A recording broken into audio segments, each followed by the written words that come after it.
সুপ্রিয় শিক্ষার্থীবৃন্দ, আমি নাফিসা সিদ্দিকী। আজকে আমি আপনাদের সাথে প্রাণ থাকলেই প্রাণী হয়, কিন্তু মন না থাকলে মানুষ হয় না, এই ভাব সম্প্রসারণটি আলোচনা করব।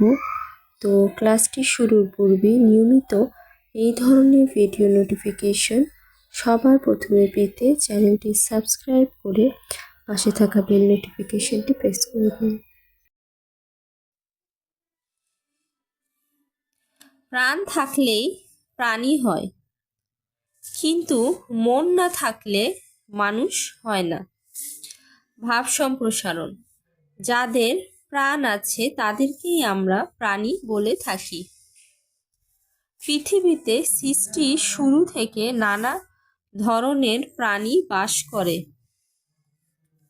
কিছু হিংস্র, কিছু গৃহপালিত। এই সমস্ত প্রাণীর সঙ্গে সৃষ্টির শ্রেষ্ঠ জীব হিসেবে মানুষও বসবাস করছে।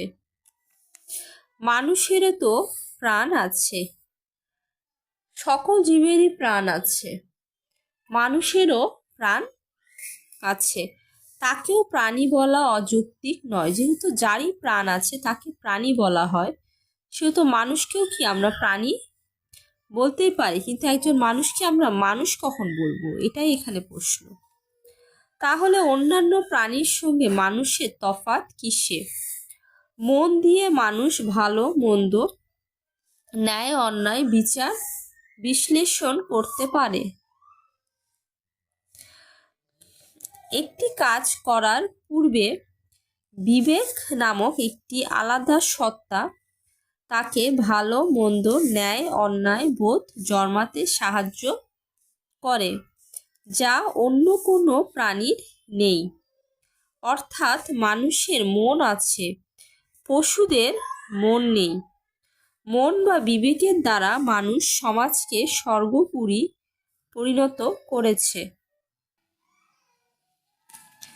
অথচ ওই একটি জিনিসের অভাবে প্রাণীদের পক্ষে তা সম্ভব হয়নি। তাই তো একজন বিবেকশূন্য মানুষকে পশুর সঙ্গে তুলনা করা হয়। মন্তব্য: শুধু প্রাণ থাকলেই তাকে মানুষ বলা যাবে না, যদি না তার মন বা বিবেক থাকে। একজন মানুষের যদি প্রাণ থাকে তাহলে সে মানুষ হিসেবে বিবেচিত হবে না, সে তখনই মানুষ হিসেবে বিবেচনা হবে যখন তার বিবেক থাকবে। এতক্ষণে যদি একটু উপকারে আসে ক্লাসটি, তাহলে অবশ্যই চ্যানেলটি সাবস্ক্রাইব করবেন।